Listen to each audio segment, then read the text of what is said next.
Me Valdet Ramen ish futbollistin e kombëtarit të Shqipërisë, por edhe një karrierë shumë të pasur sportive në Gjermani, por sidomos edhe në Spanjë, ku është bashkuar me ekipin spanjoll në këtë mision në Shkodër. Valdet, ne vizituam edhe para dite, përpara ndeshjes me ju, në takimin që ishit në Bashkinë Shkodër. Por tashmë jemi pas ndeshjes, urime për lojën, cilësinë, performancën, duar turpitet që morët nga publiku. Faleminderit, ishte një lojë shumë e mirë. Besoj që u munduan të japin maksimumin të dyat ekipe dhe besoj që ishte edhe përshikues një lojë shumë e mirë. Një shqiptar në përbërje të ekipit spanjoll kundër vllaznisë së Shkodrës, patët të vështirë?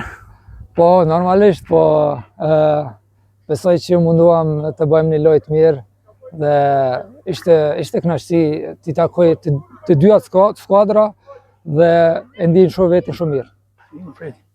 Diçka të veçantë për lojën, mendoni se dhat më të mirën tuaj në fushë në këtë takim?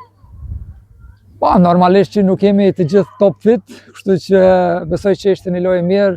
Unë mundova të japi maksimumin tim për skuadrën time dhe besoj ishte okay. Në këtë stadium për herë të parë luani në Loro Boriçi? Për herë të parë, po.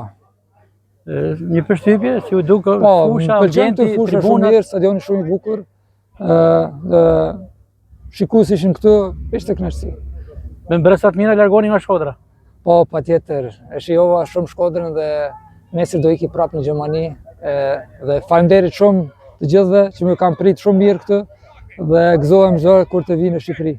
Urime për fitoren, se dhat kontributin e tuaj, kontributin maksimal në fitoren e kupës. Edhe diçka të fundit, me arbitrin shkodran që gjykon në Ferrarat e Italisë, Alfred Pavaci, i kënaqur për gjykimin? Patën ndonjë kontestim? Alfredi ishte perfekt, vetëm pjesën e parë një gol ma morri, pasi e bëri offside dhe për mendimin tim dhe besoj që edhe të gjitha kanë parë që nuk ishte offside. Valdet, faleminderit për intervistën dhe shpresojmë të jeni edhe të tjera në Shkodër. Përshëndes.